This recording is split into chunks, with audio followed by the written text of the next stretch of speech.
A hiker got lost for days in the desert. He desperately prayed for the means to find refuge from the heat, and most of all, to get some water.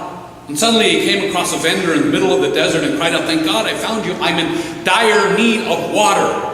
"Well," said the vendor, "I don't have any water, but would you like to buy one of these fine neckties?" "What am I going to do with a tie?" the man said. "That's what I'm selling, sir. I'm sorry, I have no other wares or water." The man left the vendor and walked many more miles, praying he would find water and rest from the scorching sun. And just as he was giving up hope, he saw a restaurant right there in the desert and stumbled into it. And as he stepped in, air conditioning cooled him off, and he saw pitchers of ice water on every table, but the manager pushed him back into the desert, saying, "Excuse me, sir, you can't come in without a necktie." The man's prayer for a means of water and rescue was answered with the offer of a tie, but he didn't understand the significance. And today's lesson is like that. Like a lot of Bible stories, we misunderstand its significance. We usually think today's lectionary lesson is a story about Jesus tending to a great sinner and converting her. The message being great sinners can be saved. But the great sinner converted is a subtext layered on later. Like the necktie in the joke, the lesson today is actually meant to help quench our thirst as well as Christ's and others. But to hear it anew, we have to ignore the tradition that the woman at the well is a floozy because she has had so many men in her life. The Bible does not tell us she was immoral. What we are told was that she was with a man who is not her husband, and that she has had 5 husbands. Jesus issues no judgment, nor does he claim her marriages and love life are sins, or otherwise sully her or make her unworthy. It's not in the text. And while Jesus makes no judgment or negative comment, patriarchal commentators for centuries have scorned the woman at the well and scandalized her based on their interpretation of her marital history. And this is doubly unfair. First, because Jesus and the gospel writer make no negative note of it. It is not in the Bible. And second, because the woman at the well would have had very little control over her marriages. She lived in a patriarchal culture that considered females property, and men could purchase, barter over, pass along at death, and discard women and their wives almost at a whim. And so the woman at the well would have had little, if any, choice of whom she married and whether or not a husband divorced her. And we don't even know. Divorces were involved. Illnesses or violence may have taken the life of each husband. An adult woman in Jesus' day needed a man to live with to survive, whether it was a husband or a son or someone else. And whether she was left by her 5 husbands through divorce or death, the woman at the well would have had very little control over her marriages or her need to be with a man. To hold her morally culpable for that is very unfair. Nothing in the text indicates immorality was at issue. Nothing. We have to read it in. The woman's Bible commentary, written with a decidedly unpatriarchal slant, has this interesting observation about the woman at the well. The text does not say, as most interpreters automatically assume, the woman has been divorced 5 times, but that she had 5 husbands. There are many possible reasons for the woman's marital history, and one should be leery of the dominant explanation of moral laxity. Perhaps the woman is trapped in the custom of levirate marriage, and the last male in the family line refused to marry her. Significantly, the reasons for the woman's marital history intrigued commentators, but did not seem to concern Jesus. Nor does Jesus pass moral judgment on the woman because of her marital history and status. All such judgments are imported into the text by interpreters. And this is me talking. Such judgments make the story seemingly inapplicable to most of us. When we make it about a bad sinner, which neither Jesus nor the Bible do, we don't have to do as the woman at the well does, because we are not, by and large, bad sinners. So the story becomes about redemption of folks not like us. You know, those bad sinner types. Which is a shame, because the story has so much more meaning than that. The woman at the well is being defamed over the centuries by the patriarchy does help emphasize one of the amazing things about Jesus in the story. He ignores the patriarchal rules. He talks to her. He shares from her cup. Cultural constructs come down. Jewish men were not supposed to speak to unknown women, let alone non-Jewish women, strangers. Yet, Jesus does. In fact, he does so in a very powerful and honoring way. The woman at the well is the very first person to whom Jesus discloses that he is the great I am. Think about that. The first person to know is a female enemy outcast.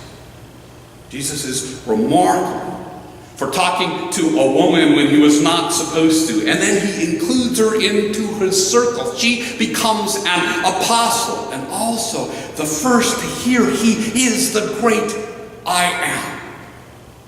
Since this adult woman, not her child, is fetching water, she's likely poor and childless in a society that measures worth in great part by family size. And that would make it 4 strikes against her. Female, non-Jewish, poor, childless. While her morals are not in question, she is quadruply scorned by the culture. Yet Jesus talks to her, and he takes her into his community. And confidence, regardless of this quadruple cultural curse. She is of the lowest value to the world, yet Jesus values her. She matters much. He loves her. No strings attached. Talking to a poor, barren Jewish woman would have been bad enough, but a despised Samaritan to boot, it's nothing short of scandalous. A woman who had multiple men in her life is not the scandal in this story. A respected rabbi conversing with his cultural lowlife, daring to sit with her and ask her for water from her enemy woman Cody's contaminated drinking pot. That's the scandal. You just don't do that unless you're acting. It's got hands and feet and voice in the world, working to bring the empire of God on earth. And Jesus wants us to be like him. The Gospels want us to be like him. 1 John puts it like this: whoever says I abide in Christ ought to walk just as he walked. And you know what? The woman at the well walks the walk. Progressive commentators spend a lot of time pointing out how Jesus breaks down barriers in the story, but so does the woman. She is not supposed to talk to Jews or males, and certainly not hang around alone with such lowlifes in the Samaritan culture at a well. She's not supposed to serve or help or talk to the likes of Jesus, but she does. And she's certainly not supposed to share the news with other Samaritans that a poor, homeless Jewish rabbi is the Messiah. But she does that too. The woman at the well breaks down barriers with Jesus. She too is acting as God's hands and feet and voice, working to bring the empire of God on earth. And we learn at the start of the lesson today that Christ is thirsty. Christ has an earthly need. And you know who he goes to fulfill that need?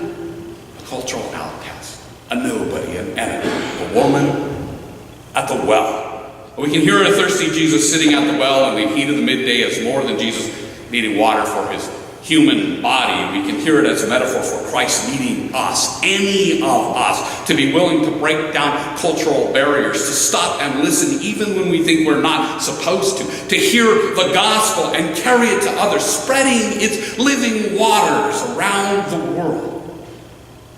No worrying about who we give that water to. They don't need a proper necktie or other pedigree to have Christ poured into their being. That's what this wonderful woman at the well does with Jesus. And we're supposed to be the woman at the well, quenching the thirst of self and others and Christ. Hearing the story this way means that we, each of us, no matter what anyone may think, have the ability to do that, to carry Christ's living water to others, to also be the hands and the feet and the voice of God.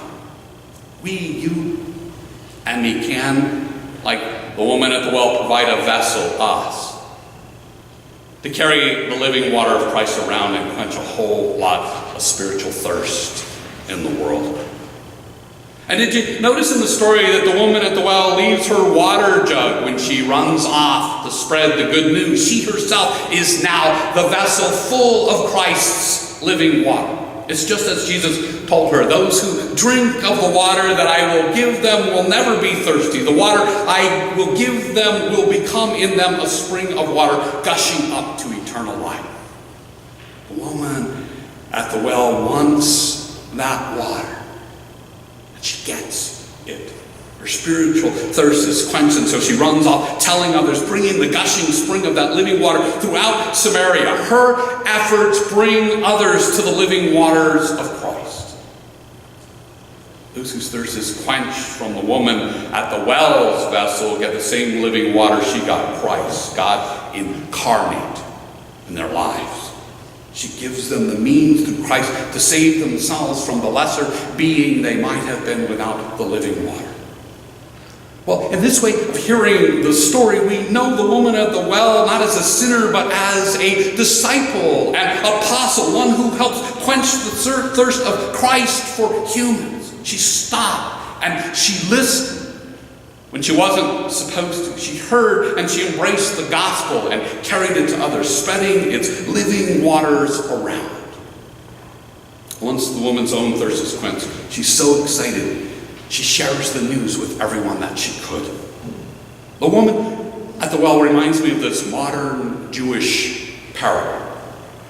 A man was traveling a long way home on a Greyhound bus and was just about to fall into a sweet nap, and suddenly he was jolted awake by the sound of an old woman from the back of the bus. "Oi, am I thirsty? Oi, am I thirsty?" The woman repeated this loudly over and over again every few minutes. "Oi, am I thirsty? Oi, am I thirsty?" And exasperated, the man gets up and brings the woman a bottle of water and goes back to his seat to relax. The bus is quiet again. And just as the man is nodding off, he's jolted awake by the sound of the old lady at the back of the bus. "Oi, was I thirsty? Oi, was I thirsty?" Woman on the bus can be considered someone who likes to complain, or she can be thought of as an enlightened one. You see, usually when our thirst is taken care of, we forget about our former needs. Soon the gratitude and joy of the remedy wears off. Oh, woman, she chants with joy and gratitude and contentment. Boy, was I thirsty. That sounds a lot like the woman at the well to me. May we all proclaim to the world, especially those who are metaphorically asleep, the joyful news that our spiritual thirst is being quenched by the living waters of Christ. And may the living waters of Christ gush up in us forever and always. Amen.